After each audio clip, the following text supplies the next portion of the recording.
किसान साथियों, आज का जो मैं वीडियो बताने वाला हूं और आज मैं आपको जो जानकारी देने वाला हूं ना भैया, वह यकीनन आपके लिए और वरन सारे किसान साथियों के लिए ना यह बिल्कुल भैया एक ब्रह्मास्त्र की तरह साबित होगा। जी हाँ किसान साथियों, धान की नर्सरी में भैया आपको एक चीज जो सबसे सस्ती आइटम है ना, उस आइटम का नाम बताऊंगा और भैया उस सस्ती आइटम को धान की नर्सरी को डालने से पहले अपने मिट्टी में भैया उस आइटम का प्रयोग कर देना। मात्र और मात्र 10 से भैया 50 रुपए के अंदर उसका खर्चा आता है और भैया उसको डालने के बाद आपके धान की नर्सरी में भैया तमाम जो पोषक तत्व है ना, उनकी पूर्ति तो होगी ही होगी, साथ ही साथ भैया आपकी जो धान की नर्सरी को भैया निकाल करके धान की जब रोपाई कराएंगे तो भैया उपज में भी शानदार वृद्धि और शानदार ग्रोथ के साथ साथ भैया रोगों से लड़ने में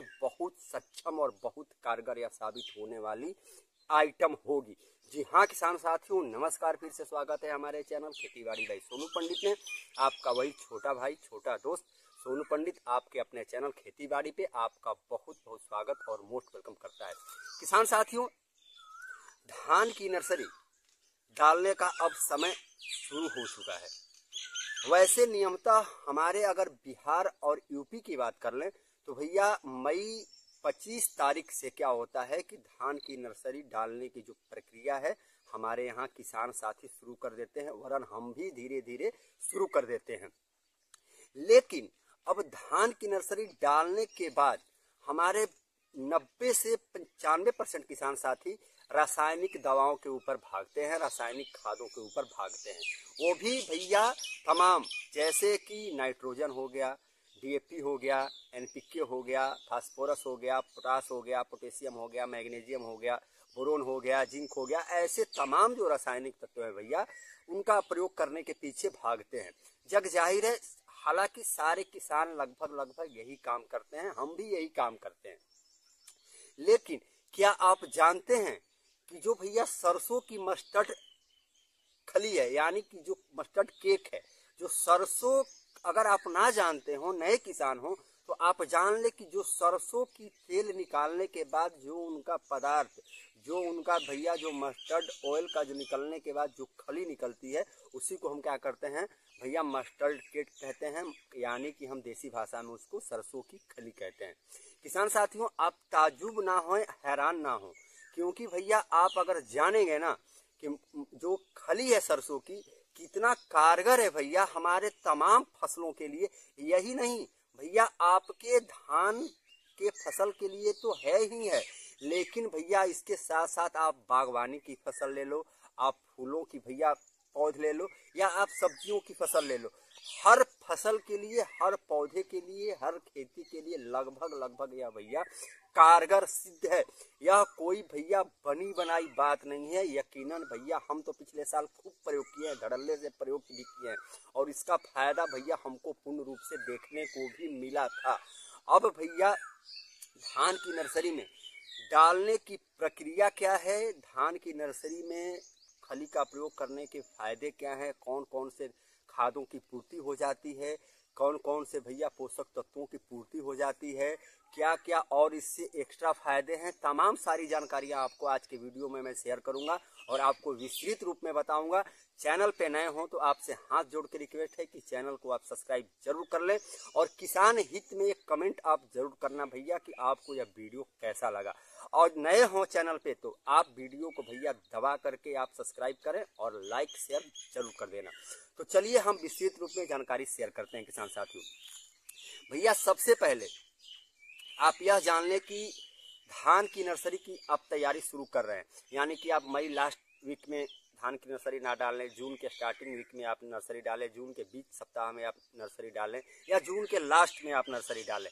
आप मई और जून इसी महीने में लगभग 80 से 85% हमारे किसान भैया क्या करते हैं कि धान की नर्सरी लगभग भैया डाल देते हैं। तो अब देखिए, सबसे पहले कि भैया सरसों की जो खली है ना, उसको धान की नर्सरी में डालने के भैया वैसे बहुत सारे फायदे हैं। अगर ऐसी देसी भाषा में कहें तो भैया तमाम फायदे हैं।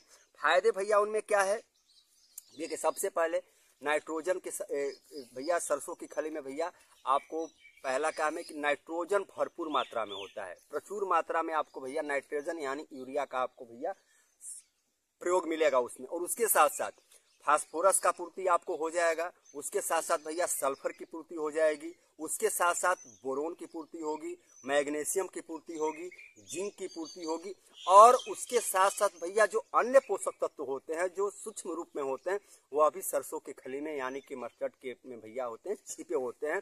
और उसके साथ साथ इतना ही नहीं, इतने सारे रासायनिक भैया फर्टिलाइजर का आप बगैर मार्केट से खरीदे आप इस खली से अपने धान की नर्सरी में इसका प्रयोग तो कर सकते हैं। लेकिन दूसरा प्लस पॉइंट क्या है भैया कि पौधों को बढ़ने में नाइट्रोजन है, इसमें नाइट्रोजन की भरपूर मात्रा है सरसों की खली में, तो सिंपल सी बात है कि आपके पौध को ग्रोथ करने में, वृद्धि करने में यह भैया पूर्ण रूप से सहायक होगी। सिंपल सी बात है, या आप भी जानते हैं और हम भी जानते हैं। और उसके साथ साथ बहुत मात्रा में भैया ना कीट से और रोगों से लड़ने में जब आप धान की नर्सरी को खेतों से निकाल करके धान की रोपाई करने ले जाएंगे ना, तो भैया उस समय क्या होता है कि तमाम जैसे रोग होते हैं धान में जो अटैक करते हैं भैया ना, उनसे लड़ने में क्या होगा कि यह भैया बहुत ज़्यादा कारगर साबित होगा सरसों की खली। तो भैया इतने ज़्यादा कारगर है ये सरसों की खली मस्टर्ड केक। तो भैया आपको प्रयोग करने की जो विधि है, प्रयोग कैसे करना है, किस हिसाब से करना है। अगर धान की नर्सरी आप अभी डाले नहीं है, धान की नर्सरी डालने वाले हैं, तो सबसे पहले आप तैयारी कर लें। एक हफ्ता पहले जब आप धान की जिस जगह पे, जिस खेत में आप धान की नर्सरी डाल रहे हो ना, वहाँ पे आप पहले उस खेत को जुताई करवा लें। जुताई करवाने के बाद भैया मिट्टी जब भुरभुरी हो जाए तो आप सरसों की खली को आटे की तरह भैया बिल्कुल उसको मशीन में पिसवा लें, या हाथ से ही अपना जैसे भी हो आपको छोटा छोटा कण बना लेना है। और कण बनाने के बाद मिट्टी में पूर्ण रूप से भैया उसको सम्मिलित कर देना है। एग्जाम्पल के तौर पे मैं आपको बताते चलूं, अगर मान लेते हैं कि आप 10 बीघे की धान की नर्सरी आप डाल रहे हो, 10 बीघे की खेती करना हो यानी कि 2.5 एकड़ में करना हो, तो भैया सिंपल सी बात है 2.5 एकड़ के लिए आपको मोटा मोटी 8 से 10 किलो धान की जो बीज है भैया उनकी जरूरत पड़ेगी। तो इनके लिए कम से कम भैया 200 से 250 ग्राम या 300 ग्राम बहुत ज्यादा हो गया, फर्स्ट बार जब यूज करते हो तो आप मिट्टी में उसको सम्मिलित करें। और मिट्टी में सम्मिलित इस हिसाब से करें कि पूर्ण रूप से भैया आपको मिट्टी में वह समाहित हो जाए। और उसके बाद उस मिट्टी की, उस खेत की आप सिंचाई कर दें। सिंचाई करने के एक हफ्ते बाद आप धान की नर्सरी की जो विधि होती है, जिस हिसाब से आप अपने क्षेत्र में डालते हो उस हिसाब से धान की नर्सरी को डाल दें। धान की नर्सरी जब अंकुर लेना शुरू हो जाए, यानी कि धान की जो नर्सरी है भैया कम से कम 1-1 उंगली की हो जाए ना, उस समय भी आपको क्या करना है कि एक बार धान की नर्सरी में मस्टर्ड केक का, सरसों की खली का आपको प्रयोग पूर्ण रूप से कर देना है। उस समय मात्रा आपको वही रखना है, 50 ग्राम या 100 ग्राम आप एबव धान की नर्सरी में आप उनकी मात्रा बढ़ा सकते हैं या घटा सकते हैं। कम से कम आपको प्रयोग करना है, क्योंकि गर्मी का समय चलता है। गर्मी के समय के वजह से आपको ज्यादा प्रयोग करने की मैं तरीका या मात्रा नहीं बता रहा हूँ। जब सेकेंड टर्म में यानी कि धान की नर्सरी मोटा मोटी 1 से 1.5 महीने में तैयार हो जाता है, तो लास्ट समय में आप 350 ग्राम या 400 ग्राम आप 2.5 एकड़ धान की नर्सरी के लिए सरसों की खली का प्रयोग कर सकते हैं भैया। उसके बाद आप अपने धान की नर्सरी का एक बार आप खेतों पे जा करके उसका भैया क्वालिटी और रंग और रूप देख लेना। और जो किसान साथी रासायनिक फर्टिलाइजर का प्रयोग कर रखे हैं उनका भैया धान की नर्सरी का रंग, रूप और क्वालिटी देख लेना। दोनों में आपको फर्क तो दिखेगा ही दिखेगा। उसके साथ साथ किसान साथियों ना, उसके साथ भैया जब धान की रोपाई आप करने जाएंगे और धान की जो भैया ग्रोथ और धान की जो भैया क्वालिटी और धान की जो रोप दिखाई देगी वह किसान साथियों जबरदस्त दिखाई देगी। और बिल्कुल अदर जो किसान हैं सिंपल जो रासायनिक फर्टिलाइजर का प्रयोग किए हैं उनसे, उनकी अपेक्षा आपकी जो धान की रोप है ना वह अलग हो जाएगी, बिल्कुल अलग क्वालिटी में दिखेगी किसान साथियों।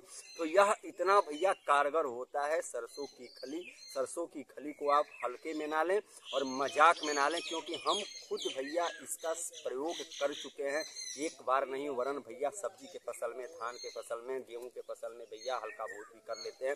हालांकि मैंने एक बार किया था, उसके बाद मैंने नहीं किया।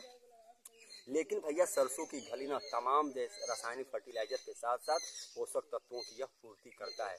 तो किसान साथियों, आज की वीडियो कैसी लगी आपको कमेंट बॉक्स में अपना राय जरूर देना। चैनल पे नए हो तो चैनल को आप सब्सक्राइब जरूर कर लें। मिलेंगे किसी अगले जानकारी के साथ, अगले वीडियो के साथ। तब तक के लिए आप मुझे इजाजत दें। किसान हित में एक कमेंट आप जरूर कर देना।